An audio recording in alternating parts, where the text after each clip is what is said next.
নামঘৰত বৰ্তমান মঞ্চস্থ কৰা হৈছে অংকীয়া নাট আৰু আমাৰ লগত আছে এগৰাকী বিশেষ অভিনেতা আমি দেখুৱাইছোঁ এগৰাকী হয়তো আপোনালোকে চিনিব পৰা নাই এয়া হৈছে নগাঁও বটদ্ৰৱা সমষ্টিৰ জনপ্ৰিয় বিধায়ক ৰূপক শৰ্মা ডাঙৰীয়া আৰু তেওঁ সাংস্কৃতিক ক্ষেত্ৰখনৰ লগত জড়িত বুলি সকলোৱে জানে ভাল ড্ৰাম বজায় তবলা বজায় ঢোল বাদন কৰে কিন্তু তেওঁক ভাৱৰীয়াৰ ৰূপত হয়তো কোনেও দেখা নাই আৰু আজি আমি দেখুৱাইছোঁ তেওঁক বৰ্তমান ভাৱৰীয়াৰ ৰূপত সজোৱা হৈছে যি বালিবট ভাওনাৰ যি আয়োজন কৰা হৈছে বালিবট ভাওনাত তেওঁক মেঘনাথৰ ভাও দিয়া হৈছে আৰু আজি প্ৰথমবাৰৰ বাবে বিধায়ক হোৱাৰ পিছত হয়তো প্ৰথমবাৰৰ বাবে ভাও কৰিব অংকীয়া নাটত আৰু আমি দেখুৱাইছোঁ সুন্দৰকৈ সজোৱা হৈছে বৰ্তমান যি মেকআপ কৰি থকা হৈছে আৰু আমাৰ লগত আৰু এগৰাকী বিশেষ অতিথি আছে আমি তেওঁকো দেখুৱাম সেইগৰাকী হৈছে বেহাৰবাৰী আউটপোষ্টৰ মোহন খ্যাত দীপজ্যোতি কেওট তেওঁ নগাঁৱৰ এগৰাকী যুৱক গতিকে আমি দুয়োগৰাকীয়ে মন্তব্য ল'বলৈ চেষ্টা কৰিম প্ৰথমে আমি বিধায়ক ৰূপক শৰ্মা ডাঙৰীয়াক আমি ল'বলৈ চেষ্টা কৰিম মই দেখুৱাইছোঁ বৰ্তমান মেকআপ যিহেতু কৰি আছে তথাপিও আমি দাদা বিধায়ক হোৱাৰ পিছত হয়তো প্ৰথমখন অংকীয়া নাট বিধায়ক হোৱাৰ পিছত প্ৰথমখন জীৱনৰ প্ৰথমখন জীৱনত প্ৰথমবাৰ ভাওনাত ওলাইছোঁ স্থানীয় ৰাইজৰ অনুৰোধত কহালি গাঁও বৰ্ণামঘৰবাসী ৰাইজৰ আশীৰ্বাদত প্ৰথমবাৰ কৰিম সকলো আশীৰ্বাদ বিচাৰিছোঁ আৰু আখৰা কৰিলে নে ভাওনা আখৰা কৰা নাই বচন কোনো বিলাপ কৰা নাইকিয়া বচনৰ মুখস্থও নাইকিয়া কিন্তু প্ৰথমবাৰ ওলাম সংলাপটো অলপমান চাইছোঁ আৰু যেতিয়া আমি ওলাম মই নিশ্চয় আহি যাব অলপমানতো যেতিয়া বজাৱলী ভাষাতে ভাওনাখন হ'ব গতিকে আমি যেতিয়া কথোপকথনটো বজাৱলী ভাষাতে হ'ব গতিকে নিশ্চয় প্ৰথমবাৰ কাৰণে ভাওনা কৰিছোঁ আৰু মই পুনৰবাৰ কৈছোঁ যে গুৰুজনৰ আশীৰ্বাদত যিহেতু আমি নগাঁৱৰ মানুহ আমি ইয়াতেই প্ৰথমখন অংকীয়া নাট চিহ্নযাত্ৰা দি পেলাই গুৰুজনে আৰম্ভ কৰিছিলে গতিকে আমি গুৰুজনৰ জন্মস্থান বটদ্ৰৱাবাসী ৰাইজ গতিকে ৰাইজৰ আশীৰ্বাদত প্ৰথমবাৰ ভাওনা কৰিছোঁ সকলো আশীৰ্বাদ বিচাৰিছোঁ নিশ্চয় নিশ্চয় মেঘনাথৰ ৰূপত আজি ভাও কৰিব আৰু মেঘনাথৰ লগত দুগৰাকী সৈন্য থাকিব দুগৰাকী সেনাপতি থাকিব কম্পাসুৰ আৰু অকম্পাসুৰৰ ৰূপত ভাও কৰিছে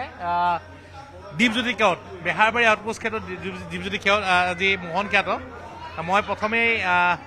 আপুনি ভাওনা কৰিয়ে থাকে আমি দেখিছোঁ বিভিন্ন ভাওনাত আপুনি ভাও কৰে ৰাসতো ভাও কৰে আৰু অভিনয় যিহেতু আপোনাৰ পেচা আৰু কিন্তু আজি আপোনাৰ লগত এগৰাকী বিশেষ অভিনেতাক আপুনি সংগী হিচাপে পাইছে ৰাজনৈতিক জীৱনৰ সকলোৱে জানে তেখেতক জনপ্ৰিয় বিধায়ক আৰু একেলগে আজি অভিনয় কৰিবলৈ পাইছে ৰূপক শৰ্মাৰ সৈতে কেনেকুৱা অনুভৱ আৰু কি ক'ব আপুনি মানে বিৰাট ভাল লাগিছে ভাল লগা কথা এটা ৰূপক দা সকলোৱে জানে সাংস্কৃতিৰ লগত কিমান জড়িত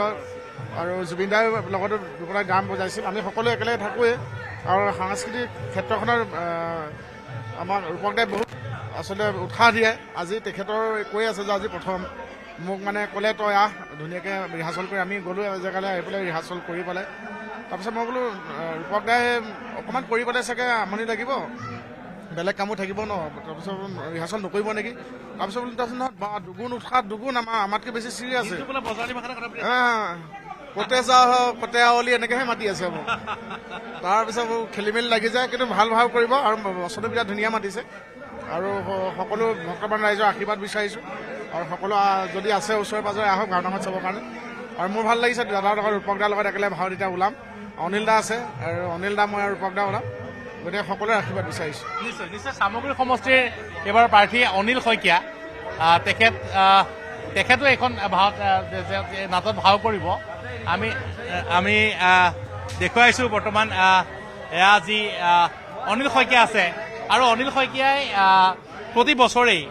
ভাওনাৰ আয়োজন কৰে আৰু এইভাগ যি কহালিগাঁও বৰনামঘৰ ঐতিহ্যমণ্ডিত এভাগ নামঘৰ গুৰুজনাৰ সৃষ্টিৰাজিক ৰক্ষা কৰাৰ বাবে সকলো প্ৰচেষ্টা অব্যাহত ৰখা হৈছে ইয়াত খোল তালৰ প্ৰশিক্ষণ দিয়া হয় বৰগীতৰ প্ৰশিক্ষণ দিয়া হয় আৰু যি অংকীয়া নাট আজি ইয়াত যি প্ৰথমবাৰৰ বাবে বিধায়ক ৰূপক শৰ্মা ইয়াত আজি আহি পেলাই যিহেতু কৰিছে তেখেতে কৈছে ইতিমধ্যে এটা জীৱনৰ প্ৰথমখন নাটক আৰু যিহেতু নগাঁও বটদ্ৰৱা সমষ্টিৰ অন্তৰ্ভুক্ত হৈছে কি ক'ব খুব ভাল লাগিছে এজন বিধায়কে যেতিয়া আমাৰ নামঘৰত আহি ভাও লয় তেতিয়া সেইখন গাঁৱৰ সকলোৱে আগ্ৰহ কৰে যে বিধায়কে যদি লৈছে আমিও লওঁ আৰু গুৰুজনাৰ পৰম সৃষ্টি এই অংকীয়া নাটক ভাগ সকলো গাঁৱতে হ'ব লাগে সংস্কাৰিত ভাৱত হ'ব লাগে মই ভাবোঁ এইটো এটা ডাঙৰ শিক্ষা হয় আৰু আমাৰ গাঁও কহালী গাঁও আমাৰ যেতিয়াৰ পৰা গাঁওখন সৃষ্টি তেতিয়াৰ পৰাই ভাওনাৰ সৃষ্টি ইয়াত হৈয়ে থাকে 4খন নাটক হয় গতিকে এইবাৰ বিধায়কে ইয়াত অংশগ্ৰহণ কৰাৰ বাবে আমি কৃতজ্ঞ আৰু ইয়াত আপোনালোকে দেখিছে আমাৰ 3টা জেনেৰেশ্যন থাকে কাকায়েক দেউতাক নাতি গায়ন বায়নতো দেখিব 3টা জেনেৰেশ্যনে কোনোবাই যদি ককায়েকে খোল লৈছে নাতিনীয়েকে তাল লৈছে আৰু পুতেকে খোল লৈছে তেনেকৈ মানে সকলো জেনেৰেশ্যনৰে লোক ইয়াত অভিনয় কৰে প্ৰত্যেক ঘৰৰ পৰা এজন হ'লেও লোকে ইয়াত অভিনয় কৰে নিশ্চয় মই দেখুৱাইছোঁ এয়া বৰ্তমান নগাঁও যি নগাঁৱৰ কহালী গাঁৱত বৰ্তমান দেখিবলৈ পোৱা গৈছে যে যি অংকীয়া নাট যি বালিবধৰ আজি মঞ্চস্থ কৰা হ'ব আৰু আজি সেই বালিবধ ভাওনাত আজি অভিনয় কৰিছে মেঘনাথৰ চৰিত্ৰত বিধায়ক ৰূপক শৰ্মাই কম্পাসৰ চৰিত্ৰত অভিনয় কৰিছে বিজেপি নেতা এইবাৰ সামগ্ৰী সমষ্টিৰ বিজেপি পাৰ্টি আছিলে অনিল শইকীয়া আৰু লগতে বেহাৰবাৰী আউটপোষ্টৰ মোহন খ্যাত দীপজ্যোতি কেওতে অকম্পাসৰ চৰিত্ৰত ভাও কৰিছে আৰু বৰ্তমান এই যি ভাওনা এই যি নাট এই নাট চাবলৈ বিভিন্ন ঠাইৰ পৰা বহু লোক আহিছে সকলোৱে আকৰ্ষিত হৈছে কাৰণ যিহেতু বিধায়কগৰাকীয়ে আজি প্ৰথমবাৰ ভাও কৰিব আৰু নগাঁও বদোদৰা সমষ্টিৰ বিধায়কগৰাকীয়ে যিহেতু ইয়াত ভাওনা আজি ভাও কৰিব মেঘনাথৰ ভাও দিব গতিকে সকলো চাবলৈ আহিছে আৰু এইদৰে দেখিবলৈ পোৱা গৈছে যে অসমীয়া গুৰুজনাৰ সৃষ্টিৰে যি অসমীয়া সৃষ্টিৰে আজি